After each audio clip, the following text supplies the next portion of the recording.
Beat sensitivity pain fast with Sensodyne Rapid Action for clinically proven relief in 60 seconds. Tell me you're alright. We are feeding 1,500 every day. Nikapenda kuserve au maofisa wa polisi. Nikasema nitajaribu vile nitaweza. Ni make sure watoto wamekaa kwa maplot ndani. Uliza kiatu. Yani wasa kuna mashida ghetto sana. Hata msiani hiyo corona imuogopeshi manze. Mimi niko hapa tu kusensitize community. Sitaki corona ingie kibira. I saw the need to help women actually get to hospital, especially at night during the curfew hours. Every performance you see today of music and poetry is dedicated to that service, selfless service. And this would have not been possible without the wonderful sponsorship of none other than the Kenya Film Commission. It's a trying time for the world, our country and our people. As Naivas, we are committed to safety by fumigating our stores, availing sanitizers, conducting mass testing of our employees, and offering pre-counseling and counseling support. We appreciate our employees for their daily dedication in serving our customers. And since your safety is our safety, in partnership with the Ministry of Health, let's join together in following the set protocols. Wear your mask, sanitize, maintain social distance, and have your temperature checked each time you visit our stores. Naivas saves you money. Je, maumivu ya kichwa na kukosesha amani? Kaluma Strong hutuliza maumivu ya kichwa, maumivu ya mwili na hata huondoa joto jingi mwilini. Kaluma Strong ina aspirin kama kiungo. Maumivu yakizidi, muone daktari.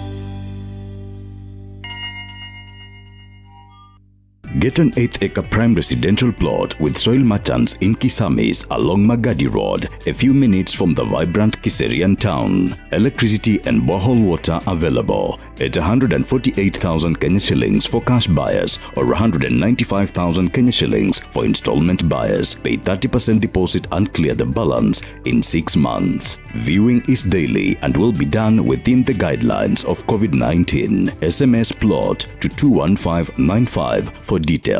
Buy today, build tomorrow.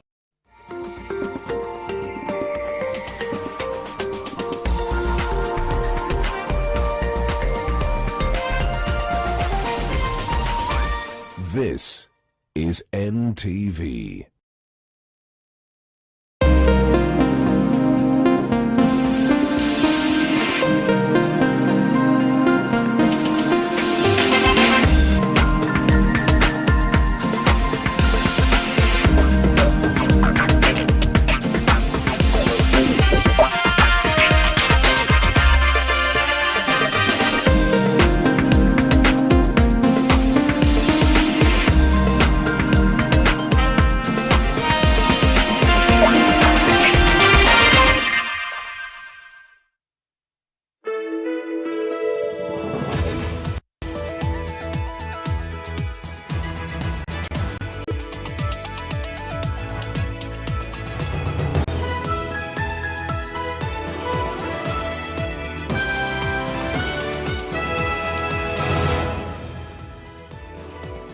Right, it is the 16th day of July 2020 and you are just in time for NTV at 1.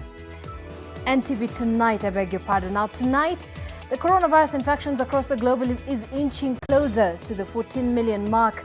13,809,517 people have now tested positive for the virus. The death toll globally has risen to more than 580,000, with more than 8.2 million people recovering. In Africa, 649,203 people have been infected, with more than 14,000 deaths. In the US, the caseload is now more than 3.6 million, with a death toll of 140,524. We'll be breaking down the numbers here in the country, but first, our top stories. Tonight, lost in the front lines. The healthcare workers, before you save others, save yourselves. Stalked by death, health workers face the battle for their lives as infections rise. Also tonight, Order. I am on my feet. Turmoil in City Hall over mode of revenue collection. Plus, when your house is not a home. Violence against children is a silent emergency that must end. The pandemic in the shadows and the numbers are jarring. And also tonight, it is very important for the mouth to be seen, at least to improve on the communication. Why face masks with transparent windows mean more than smiles for the hearing impaired.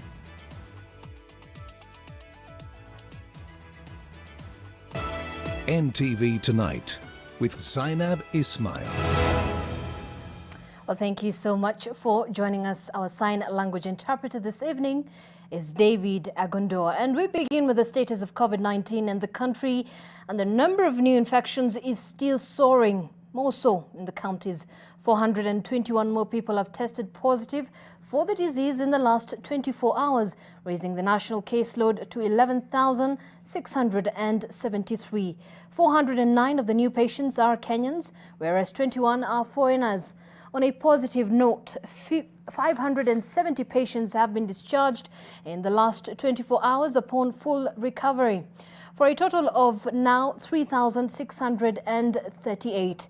512 who are on home-based care. Sadly, 8 more patients have died from the disease, raising the number of fatalities to 217. 48 out of the 47 counties have now been affected.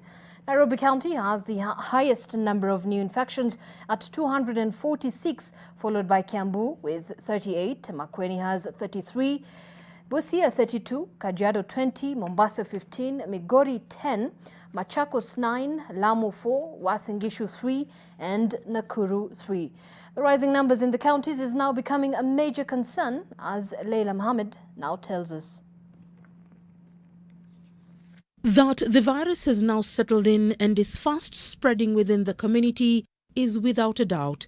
But it is the rapid increase in new infections since the easing of county cross-border control measures that is now becoming a major concern. Kenyans have tended to go back to default setting and as if life is back to normal. And I think this is a very worrying trend. Azili, I want to assure you, between 6th and today, our numbers have actually doubled. And with just under 30 counties having achieved the 300 emergency bed capacity, the Council of Governors is wary of a crisis in case the numbers soar when the devolved units are still ill-prepared. We are acting with caution and alertness to stem the spread from one county to the other. In the event that the situation gets dire, individual county government will have no choice but in consultation with the President seek to lock down the affected county.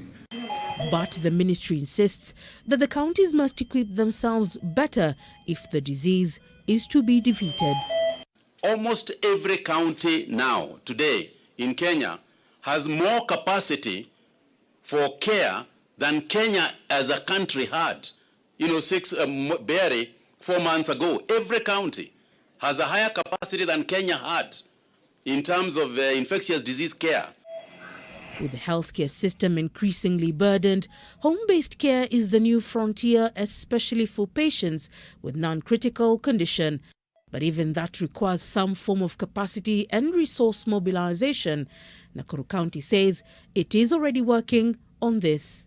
Through our community health workers, we are able to train the public on home-based care, noting that in a few coming weeks, we may not have the capacity to admit all confirmed cases to our hospital. A lot of counties did not even have oxygen at the time that we launched this care. So I think it is important, even as we ask ourselves questions, let's also be positive. But as they do that which they can, both governments maintain that individual responsibility remains the number one preventive measure. Leila Mohammed, NTV. Now, among the soaring infections are frontline medical workers who are contracting COVID-19 at a very alarming rate. The government now says close to 500 medical staff have now been infected with the virus, with some fatalities. But as Ngina Kirori reports, it is still unclear what is causing these infections. What if one gets infected? Beneath the veil of these masks and safety suits are the men and women on the front line of the war against COVID-19, doing all they can to restore health and save lives. But they are risking their own in the process, and in some cases even paying the ultimate price. So far, close to 450 frontline medical workers have contracted the disease, and a number of others reported dead. When you have more than 10 nurses testing positive in an institution, that should be a worrying trend. The healthcare workers, before you save others, save yourselves.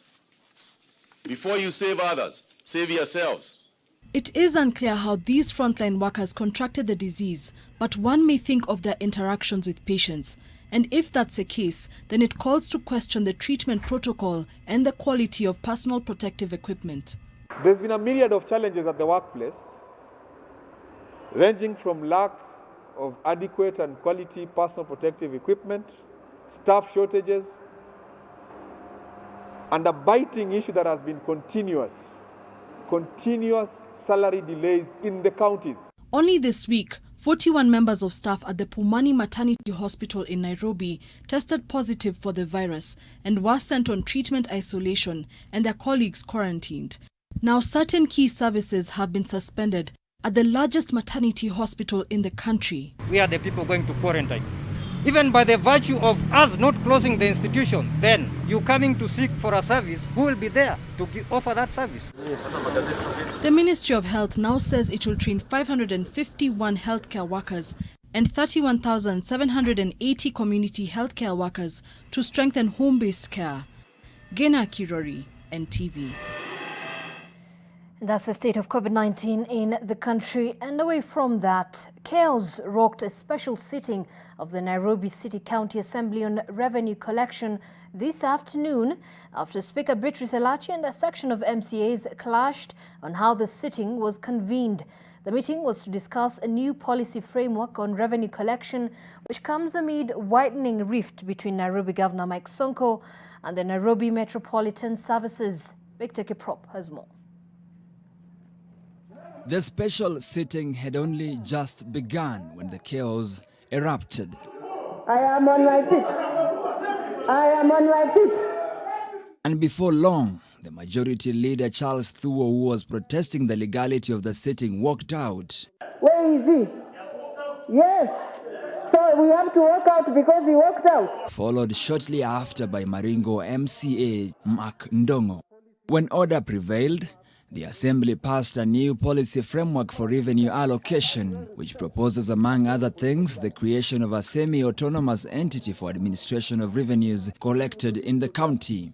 The framework also requires the County Executive Committee to generate policy innovations and revenue models that will enhance convenient revenue collection. For the first time, we have a framework that will guide the revenue enhancement and management. Madam Speaker, since 2013, we've never had a chance to say what should be in any platform that purports to collect money for the county of Nairobi. But not everyone is convinced. Sijaiona kwa bunge zote, hata nyinyi mnajua.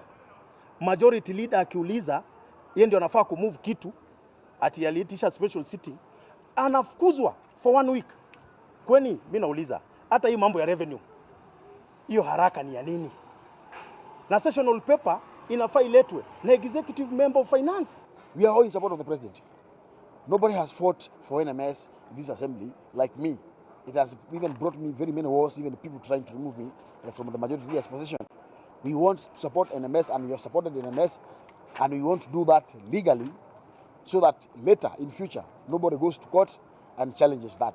In the last financial year, the county government of Nairobi collected 8.3 billion shillings in revenue against a target of 17 billion shillings. Victor Kiprop, NTV. All right, now, unwanted attempted sex and physical violence among teenage girls and boys have been increasing sharply within the last decade. This is according to a report on violence against children released today by the Ministry of Social Protection and Labour in conjunction with UNICEF. The survey also reveals that many children think violence is to be tolerated and believe it is acceptable for a husband to beat his wife. Eunice Omolo was at the launch. Unwanted and attempted sex among girls aged between 13 to 17 has increased from 3.3% in 2010 to 8.5% in 2019. Similarly, the number of teenage girls who reported physical violence doubled from 17.8% to 36.8% in the last decade. Violence is specifically associated with increased risk of sexual transmitted diseases and infections, including HIV. Physical violence is the most common form of violence against children, affecting nearly 2 out of 5 females and half of males. This is mostly perpetrated by parents and caregivers. If we want just, cohesive, and peaceful societies, we must tackle the violence that threatens children's lives and compromises the enjoyment of their rights. About a third of children say they experienced emotional violence by peers in the past 12 months. These include bullying. Spot It, Stop It. It's a national end violence against children campaign, and the clear message of call to action: whenever violence happens, it should be reported. 1 in 2 young adults aged between 18 and 24 was physically abused while growing up, whereas nearly 1 in 6 men and 1 in 15 men reported experiencing sexual violence as a child.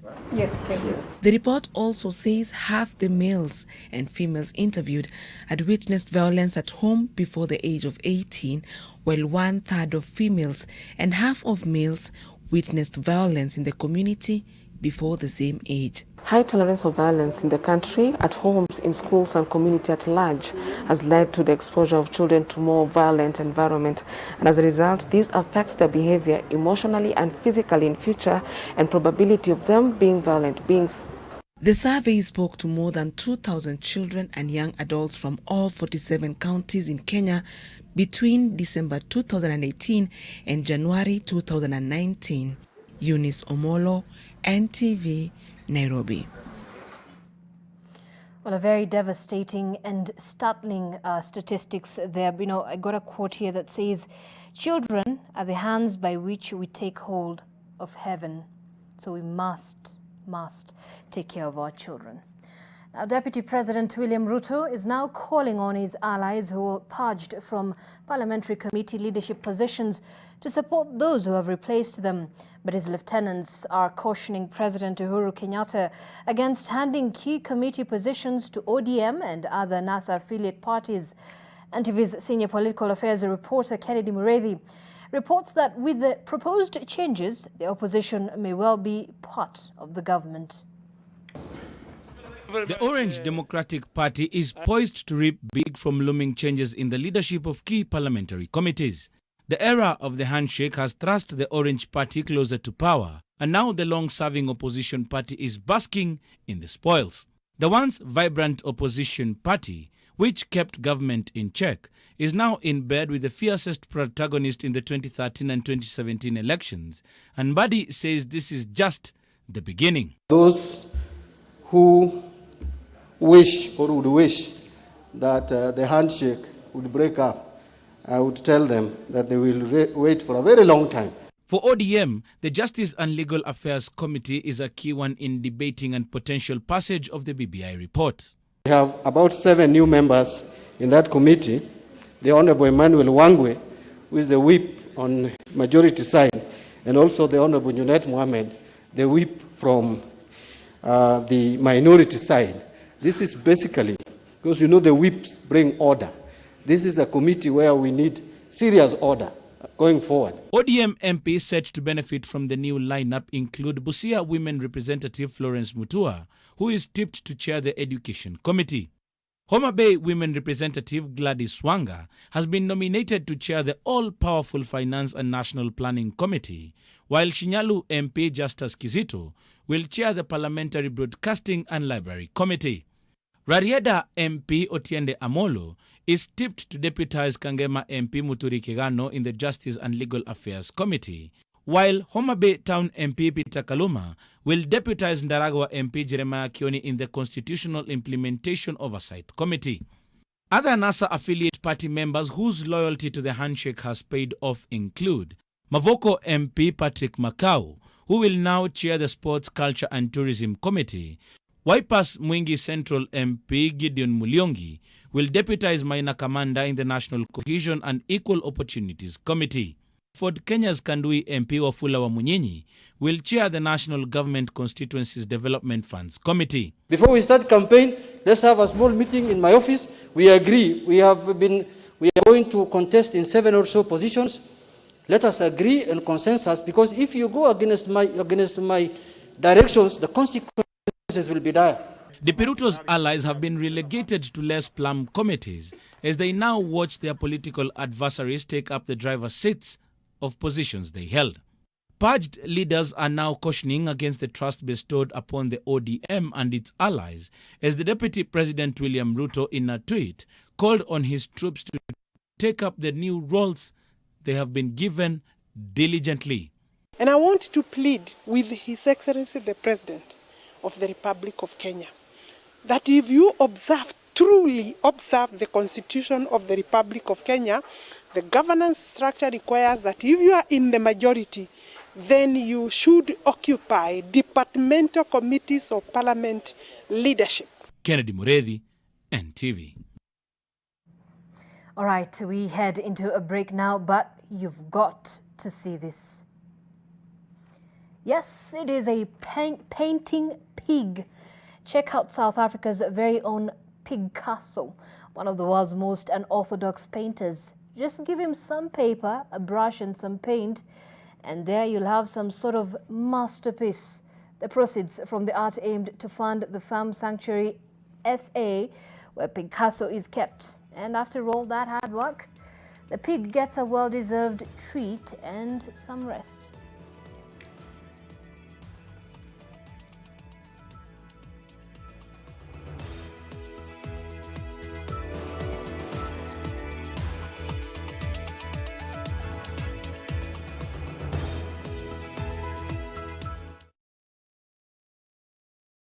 When the world changed, it made us go back to the simple joys and love the little things even more, like serving up your best, eating together, and sharing more.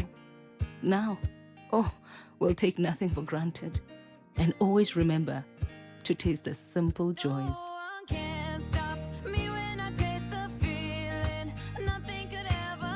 Coca-Cola, taste the simple joys.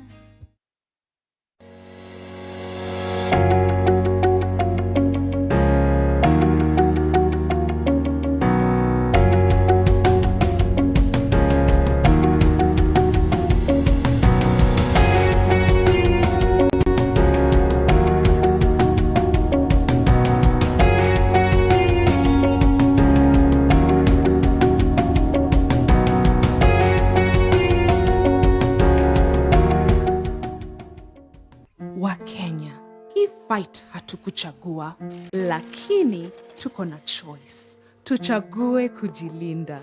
Tuchague kuprotect familia zetu. Tuchague usafi. Kuosha mikono. Kuosha manyumba zetu. Ndio tulinde watoto wetu. Na tuvae mask. Future yetu iko mikononi mwetu. Kenya, let's do it for the ones we love. iAbiri is ensuring that your travel experience is safe during these unprecedented times. Our network of over 40 bus companies has committed to maintaining highest standards of sanitation, providing water or sanitizers, checking all passengers' temperatures, and sterilizing waiting bays and buses frequently. Wear your mask and maintain social distance always. And sneeze or cough into your elbow. Book your ticket online via iAbiri and use our cashless payment options to play your part to win the COVID-19 war. When the world changed, it made us go back to the simple joys and love the little things even more, like serving up your best, eating together, and sharing more. Now, we'll take nothing for granted and always remember to taste the simple joys.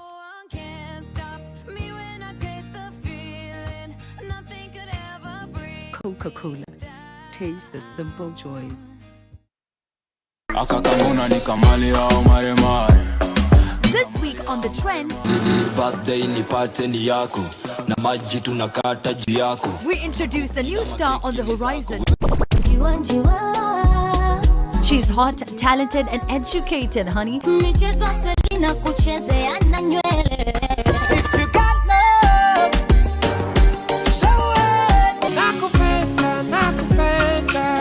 One of the most notable names in the Nigerian entertainment industry. I came to rap, you know, do my thing. With DJ E on the ones and twos. What baby, skillo, what baby, what ski? What's Victory Gardens Kitengela by Optivan. This gated community is fully developed, filled with ultra-modern value additions. Call us today on 0790 300 300 or visit www.optivan.co.ke.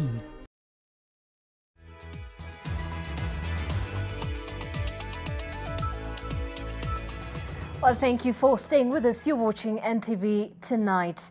Now, wearing face masks is now part of daily life. But while these masks are important to keep the virus at bay, regular ones have also shut out those with hearing impairment from crucial life-saving messages. But this school in Umoja has hit upon the perfect solution: transparency. They produce face masks with a plastic inlay to help keep communication open with the hearing impaired. NTV's Leila Mohammed tells us more. So for the last 4 months, we have been able to bring you the news as it breaks behind the cover of the face mask, and depended on your hearing fully for you to get the news as and when it breaks. But for those who have hearing impediments, my facial expression as I tell the story is quite important for communication. It is very important for the mouth to be seen, at least to improve on the communication. And for the deaf, remember, they are also taught lip reading.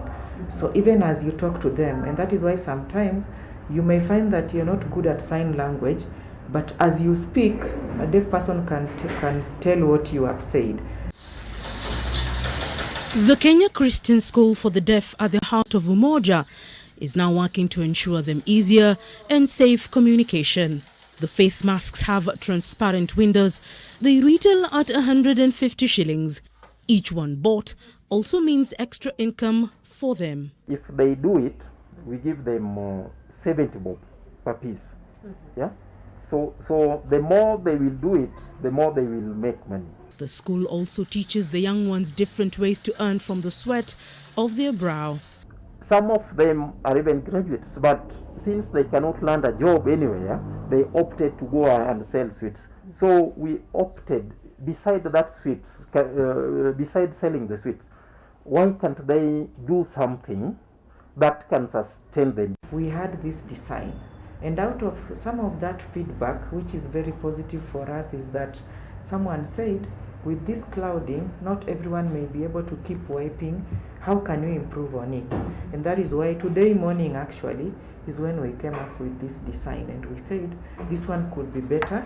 It makes talking easier. Face masks will remain an important part of normal life, and for those with hearing impairment, it is a hope that they will not be left out of key messages that could keep them safe from the virus. Coronavirus, for you to contract it, it has to pass through droplet. So once a deaf person lowered the face mask, somebody who has already been infected will definitely spread it to them. Leila Mohammed, NTV. They have. Well, a very great initiative there indeed, when we're also very grateful to our very own David Agondo for helping us communicate this very important and crucial information to those with hearing impairment.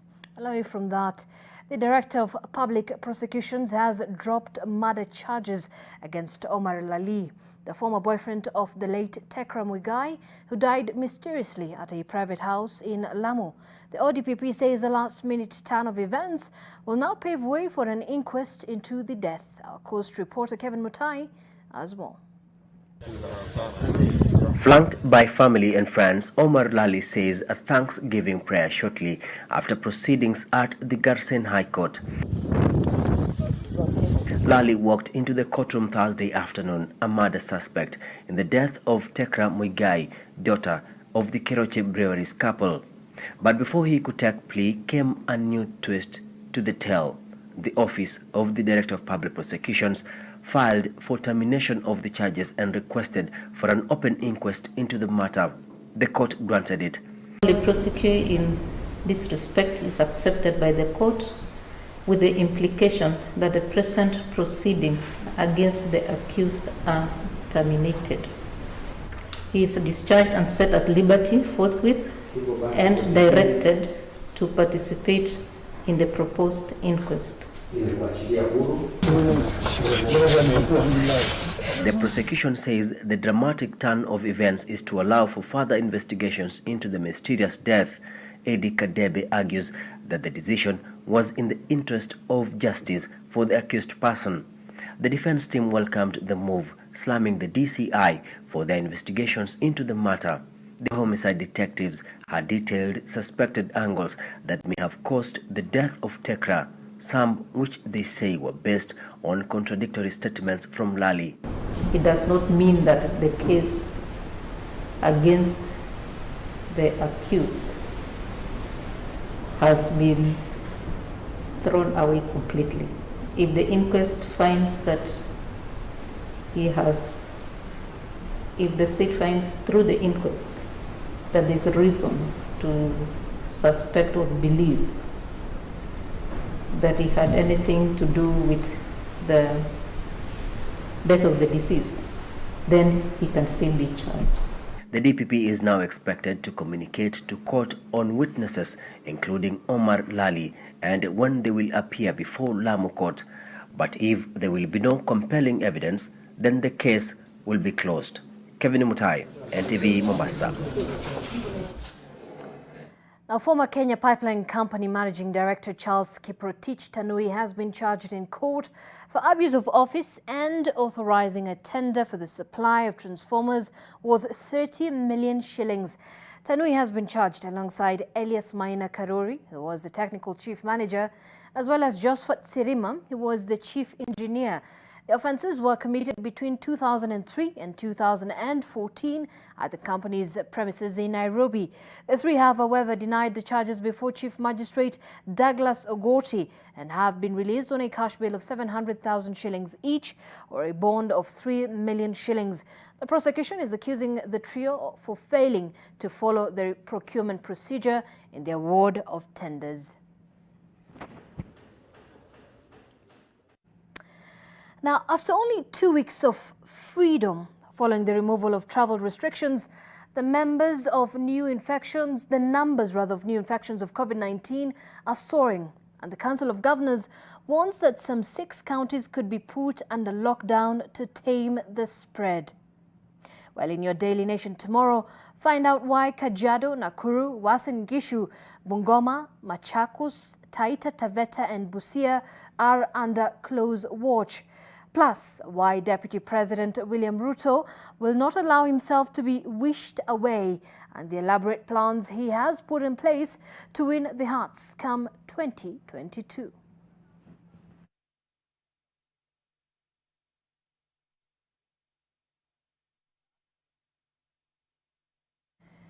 Well, all that will be on your Daily Nation tomorrow, so you want to grab a copy. Now, given the chance, most people would opt to have a relaxing bath in hot, clean water, perhaps with some bubbles to top it off, but not in this small Azerbaijan town of Naftalan. People flock here to immerse themselves in local crude oil. It's known as the black gold. It doesn't look the most attractive, but the oil is reputed for its therapeutic effects. Stay tuned to NTV Tonight as we take a short commercial break.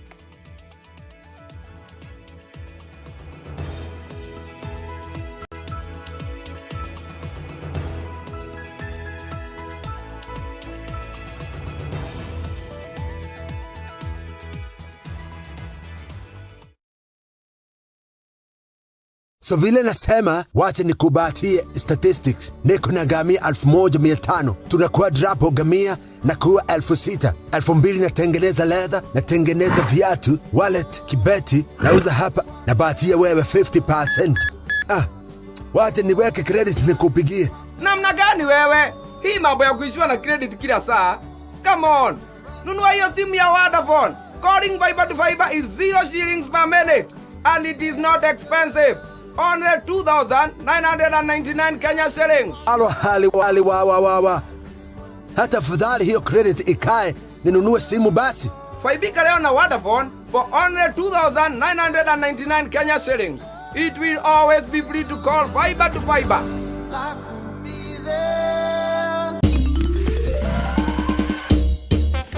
Sona moja imetengenezwa kwa njia spesheli ili kupambana na maumivu kwa haraka. Sona moja ina aspirin kama kiungo. Sona moja, kitulizo kamili. Maumivu yakizidi, pata ushauri wa daktari.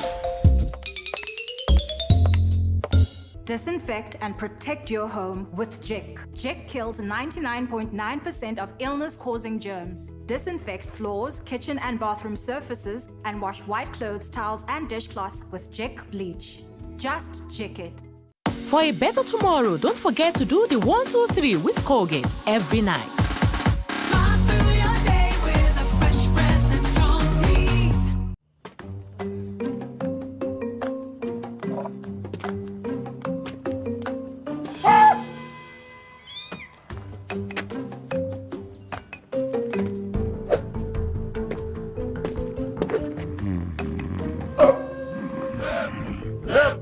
Mikono juu.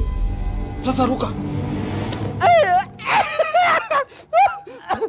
Nini? Ulikuwa tayari kuchangamka? Si ungesema.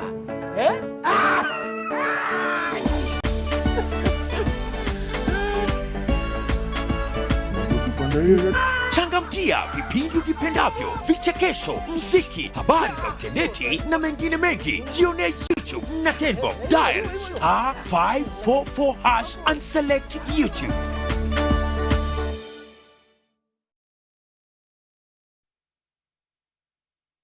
NTV Business News in association with Kenya Ports Authority, growing business, enriching lives. All right, thank you for staying with us. Let's now take a look at stories making headlines in the world of business. And 3 months after Kenya turned down an opportunity for debt relief under the G20 initiative aimed at helping indebted countries weather the COVID-19 pandemic, the government is now calling to pursue the cancellation of debts owed by African countries. President Uhuru Kenyatta made this call while speaking at State House, Nairobi today during a virtual conference of European and African leaders on the proposed establishment of the Africa Mediterranean Europe Foundation. 2 months ago, the IMF downgraded Kenya's debt risk profile, citing vulnerability to debt distress. Kenya is set to pay 904 billion shillings in debt servicing obligations in the current financial year, gobbling up about 60 shillings out of every 100 shillings raised in tax revenue.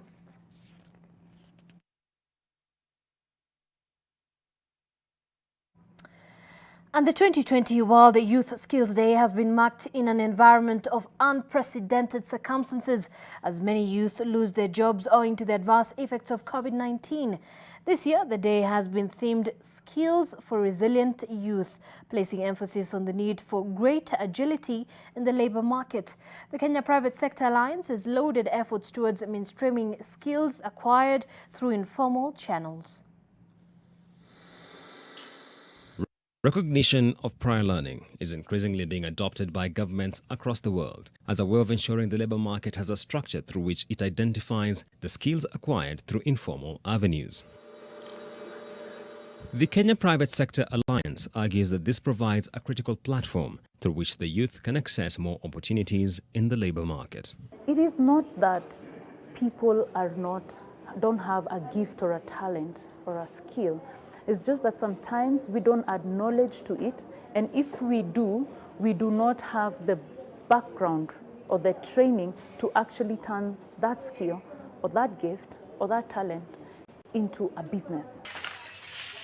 The Kenya Private Sector Alliance further says that adopting measures towards supporting medium-sized businesses would be critical in creating more employment opportunities to absorb the youth. One of the greatest challenges in that has been what is called the missing middle. So you've got a lot of micros, you've got a lot of small. Actually, micro make about 83% of the MSME, and that's where most of the youth fall.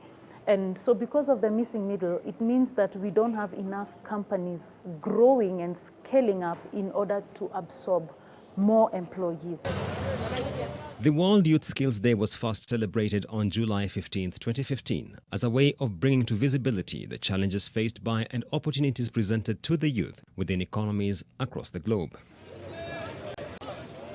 This year, the day has been celebrated within the unprecedented circumstances of the COVID-19 pandemic, which has seen many youth lose their jobs. With the onset of COVID, can we look at import substitution? Can we increase our local production for things that we have been importing and yet can be able to actually manufacture here? Look at the number of jobs that have just been created by masks alone. Julian's Amboko, NTV. Meanwhile, the relaxation of restriction of movement measures was designed to breathe a new lease of life to struggling businesses and kickstart the economy.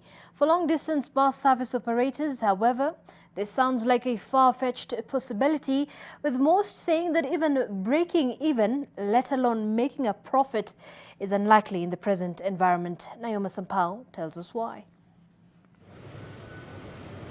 Long-distance vehicles are ready to hit the road after 3 months of cessation of movement into and out of the Nairobi metropolitan area, which disrupted their day-to-day operations.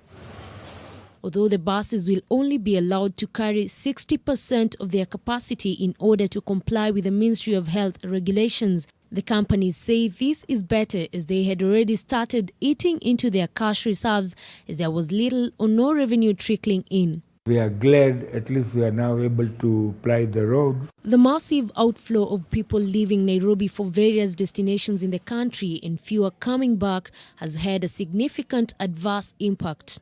We already started booking. We are seeing are leaving Nairobi and very few coming back.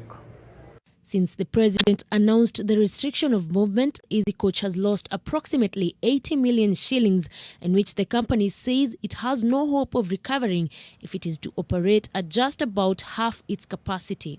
Convert some of the buses by removing the seats and we converted them to like a lorry because this deemed to be an essential service. The company, among other players in the industry, seeks to negotiate with the Ministry of Health to find a way of increasing passenger seats in a bid to make up for the losses which are threatening to cripple the transport business. We are trying to arrange for more number of seats on the bus. Sustaining is going to be very tough. The latest increase in fuel prices has dealt the already struggling business a blow. Only way we can recover that is by charging more. Despite the gradual reopening of the economy, long-distance bus companies find themselves in a catch-22 situation. On one hand, it is at night that they have peak business, yet the curfew is still on. And on the other hand, they are required to operate with less capacity than would be required for revenue maximization. Naoma Sampao, NTV. Now, tea farmers are staring at subdued returns as the unit price of tea sold by KTDA plummeted to a 12-year low in the period ended June 2020. According to data from the Kenya Tea Development Authority, the unit price of tea sold by KTDA stood at $2.42, or roughly 256 shillings per kilo, registering lows last witnessed in 2008. This has brought about by plunging prices in the global market due to imbalance between supply and demand. This notwithstanding, green leaf production by factories affiliated to Kenya Tea Development Agency holdings grew by 28.5% for the year ended June 30th, 2020 to stand at 1.4 billion kilograms compared to 1.1 billion kilograms of a similar period last year.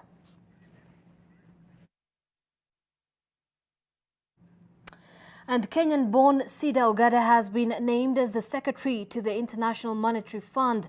Ogada will now oversee the fund's secretary's department, which has operational responsibility for the 24-member executive board. He will also serve as the official contact point of the IMF's 189-member countries on institutional matters, including work of the Board of Governors, which is the steering body of the fund. Ogada, who takes office effective the 1st of September, takes over from Jainai Lin. Ogada will now be leading the department, which organizes the crucial spring and annual meetings. Ogada joined the IMF's legal department in 1999 and rose through the ranks to become Deputy General Counsel in 2014.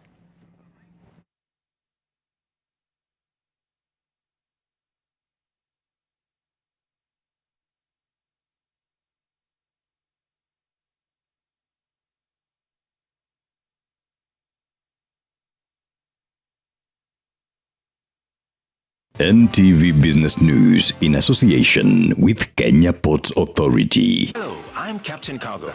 For questions and to discover more, visit me at www.kpa.co.ke/Captain Cargo.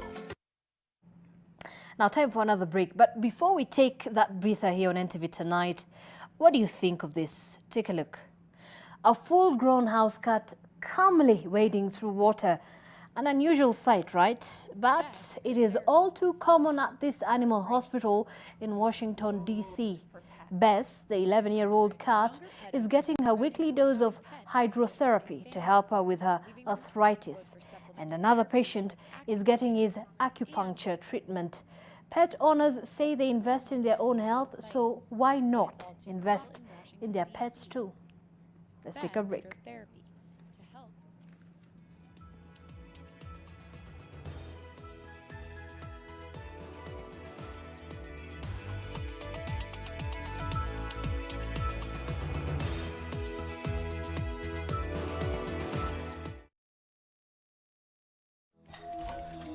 Helen Paul. Hello, madam. Would you like to join us on this mission? Yes, but how? Just one question for you.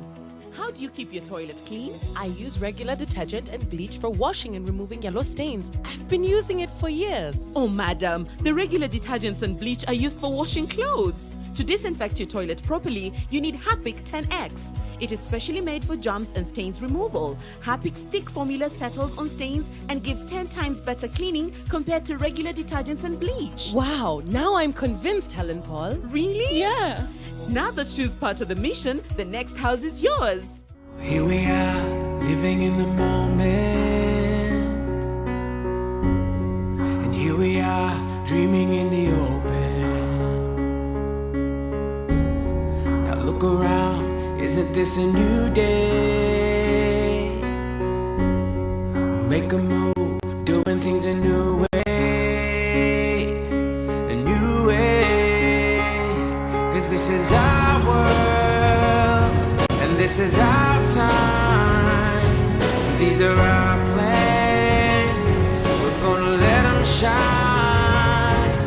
This is our place in the human race, and we won't stop dreaming. No, we won't stop dreaming. The future of our nation relies on your dreams and our steel.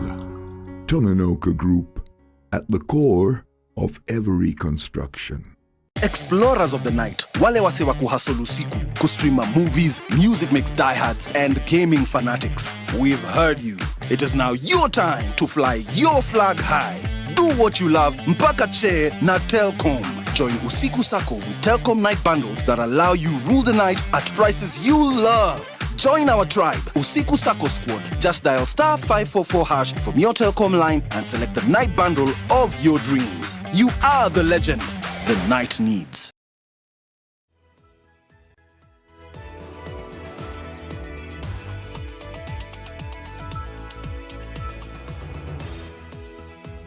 Well, we're glad you could stay with us. You're watching NTV Tonight.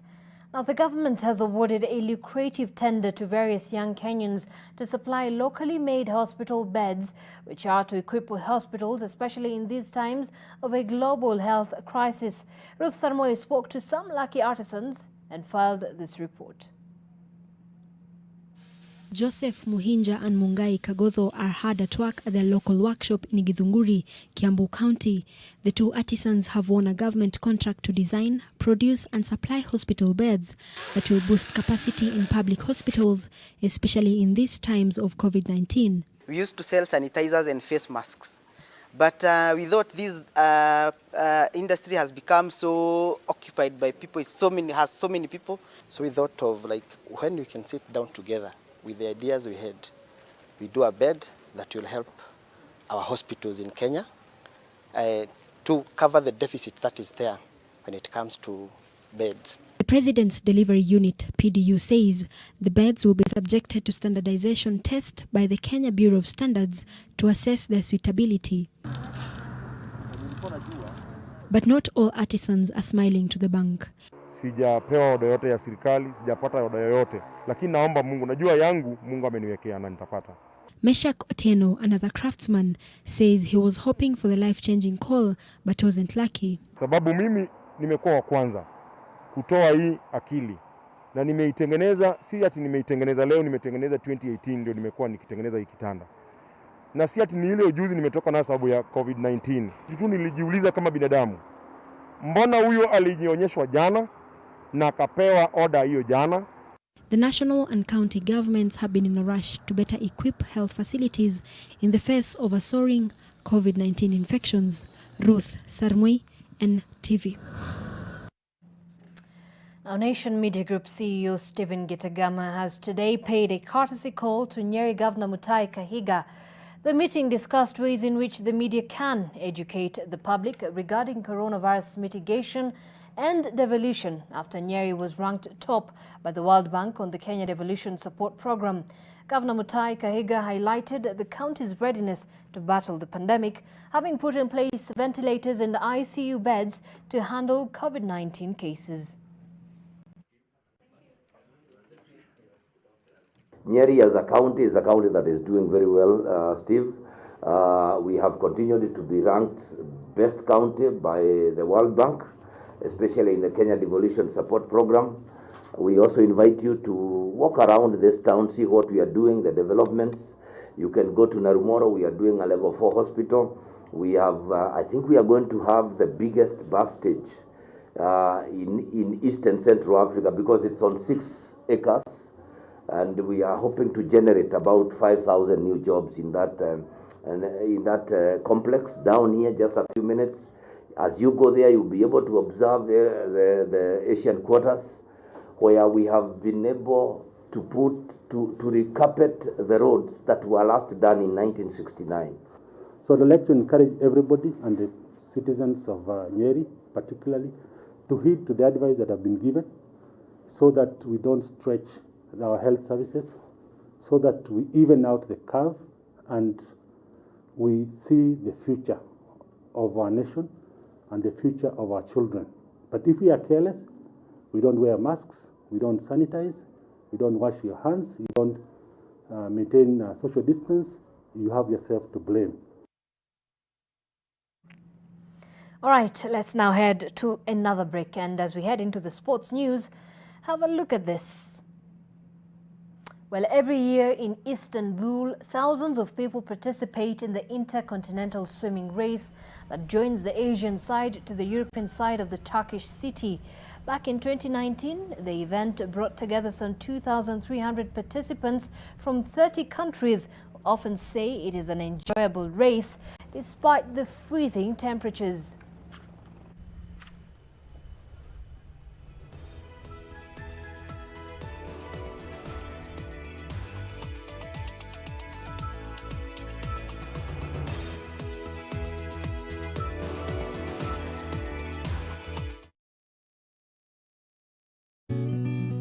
I help women find independence by training them in fish farming. It's tough on my back, joints, and can cause headaches.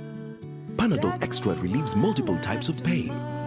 Panadol Extra, now with new Optizorb technology to fight multiple tough pains with 3 times more pain-relieving medicine in the first 30 minutes when you need it most. Seeing them support themselves makes any pain worth it. If symptoms persist, seek medical advice.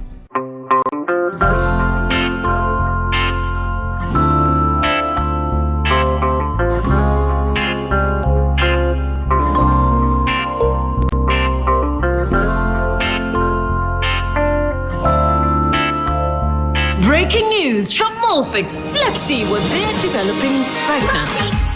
Pants is just for me. It really feels very comfy. Molfix pants with anatomic fit technology. New Molfix pants, an invention from babies for babies. You should also try Molfix. This week on The Trend, birthday nipate ni yako na maji tunakata juu yako. we introduce a new star on the horizon. She's hot, talented and educated, honey. Michezo Selina kuchezea na nywele. If you got love, show it. One of the most notable names in the Nigerian entertainment industry. I came to rap, you know, do my thing. With DJ E on the ones and twos. What baby, skillo, what baby, what ski? What's Victory Gardens Kitengela by Optivan. This gated community is fully developed, filled with ultra-modern value additions. Call us today on 0790 300 300 or visit www.optivan.co.ke.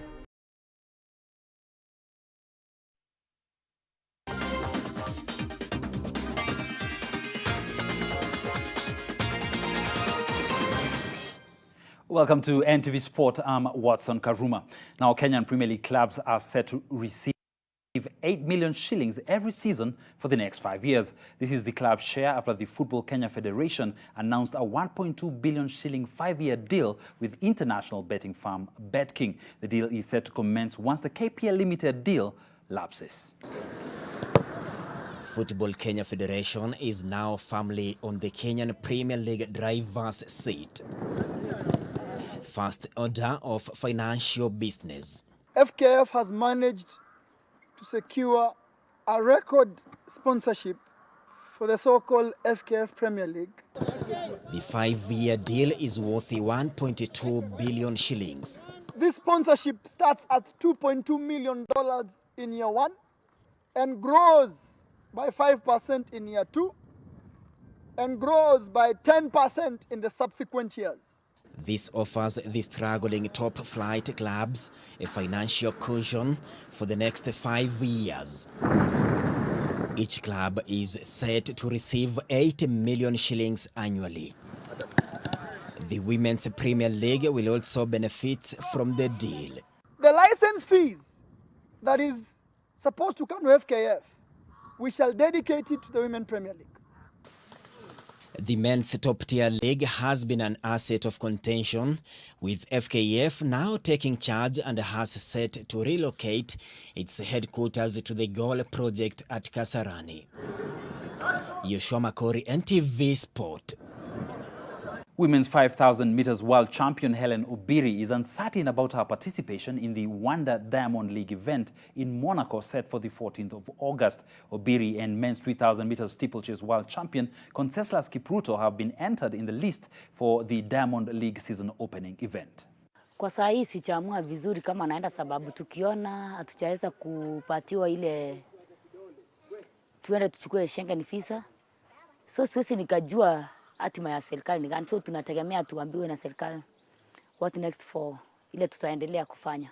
Siwezi nikasema ile kitu tutarajia, sababu sija train vizuri, sijakuwa na speed.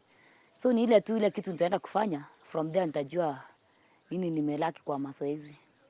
The National Olympic Committee of Kenya has decried the postponement of the Youth Olympic Games set for Dakar in 2022, which have been moved now to the 2026. The NOC Youth Commission expressed its disappointment, saying that the postponement has disrupted a cycle for the young athletes who had already started training for the Games. NOC says it will have to start the selection and nurturing process afresh. Senegal and the IOC mutually agreed to postpone the Youth Olympic Games earlier yesterday. If these Youth Olympic Games would have been held in 2022, that this would have meant for the IOC, the IFs, the NOCs, that we would have had to master 5 games in just 3 years. And this really was a too heavy workload there for everybody. Now, Arsenal ended Liverpool's bid to set a new English Premier League points record with a 2-1 win over the champions, while Manchester City pushed Bournemouth closer to relegation with a 2-1 victory on Wednesday. Now, Sadio Mane opened the scoring for the Reds, but 2 careless mistakes condemned Liverpool to a 3rd league defeat this season. Errors from Virgil van Dijk and keeper Alisson Becker gave Alexander Lacazette and Reece Nelson a chance to score before halftime. Elsewhere, Manchester City beat Bournemouth 2-1 thanks to goals from David Silva and Gabriel Jesus, but finally conceded for the first time in 5 home games, courtesy of David Brooks. In other results, Wolves drew 1-1 against Burnley as Tottenham won 3-1 at Newcastle. In tonight's fixtures, Manchester United travel to Crystal Palace as Southampton play Brighton. And that's Lamela. Fresh legs here for Tottenham. He might be able to seal this for them. And Harry Kane will. Now, Serie A leaders Juventus continued to stutter towards a 9th straight league title as they threw away a 2-goal lead before settling for a thrilling 3-3 draw at Sassuolo on Wednesday night. Juventus are 7 points ahead of Atalanta, who thrashed Brescia 6-2 on Tuesday, with 5 games left to play after their winless run was extended to 3 matches. Lazio missed the chance to retake second and cut the gap to Juve to 6 points with a goalless draw against Udinese, and are 1 point behind Atalanta in 3rd. Juventus were 2 goals up within 12 minutes thanks to Brazilian Danilo and Gonzalo Higuain, as Alex Sandro headed in an equalizer with 26 minutes to play. Inter Milan still have hopes of a late title push and could jump from 4th to 2nd, 6 points behind Juve when they travel to face Spal. Oh, that's an easy goal for Juventus. Well, from that Italian action, that does it for NTV Sport. Have a lovely night. Back to you, Zainab.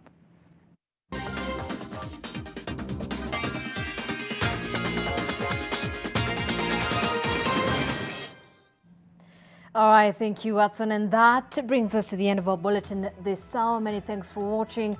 My sign language co-pilot this evening was David Agondo. My name is Zainab Ismail. Do enjoy the rest of your evening. Till tomorrow, stay tuned.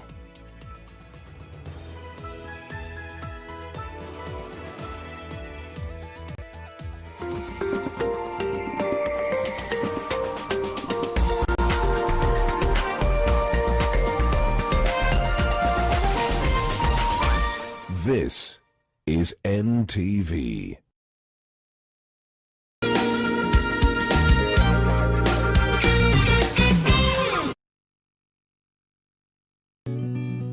I help women find independence by training them in fish farming. It's tough on my back, joints, and can cause headaches. Panadol Extra relieves multiple types of pain. If symptoms persist, seek medical advice. Pata 50% extra credo bila expiry ya kupiga na ku-SMS across networks. Piga star 444 star scratch card pin hash, na kama ni M-Pesa star 444 star 2 hash. Safaricom for you. To get Nakuhitaji by Eric Smith, dial star 811 star 933 hash. To get Asante by Pamba Mteule, dial star 811 star 934 hash. To get Fanyia by Jerila, dial star 811 star 933 hash. Skiza na Nation. akakanguna ni kamali au maremare. This week on The Trend, Birthday ni pate ni yako na maji tunakata juu yako. we introduce a new star on the horizon. She's hot, talented and educated, honey. Michezo Selina kuchezea na nywele. If you got love, show it. Nakupenda. One of the most notable names in the Nigerian entertainment industry.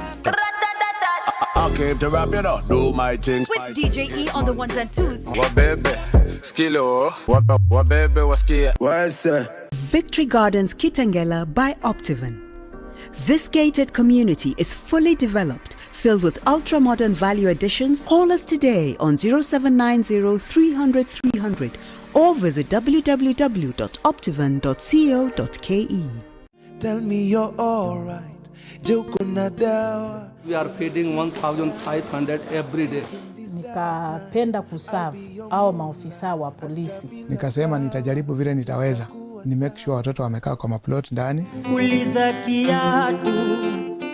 Yani wasa kuna mashida ghetto sana. Hata msiani hiyo corona imuogopeshi manze. Mimi niko hapa tu kusensitize community. Sitaki corona ingie kibira. I saw the need to help women actually get to hospital, especially at night during the curfew hours. Every performance you see today of music and poetry is dedicated to that service, selfless service. And this would have not been possible without the wonderful sponsorship of none other than the Kenya Film Commission.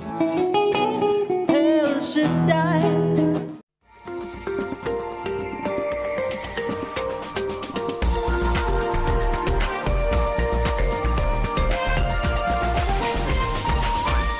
This is NTV.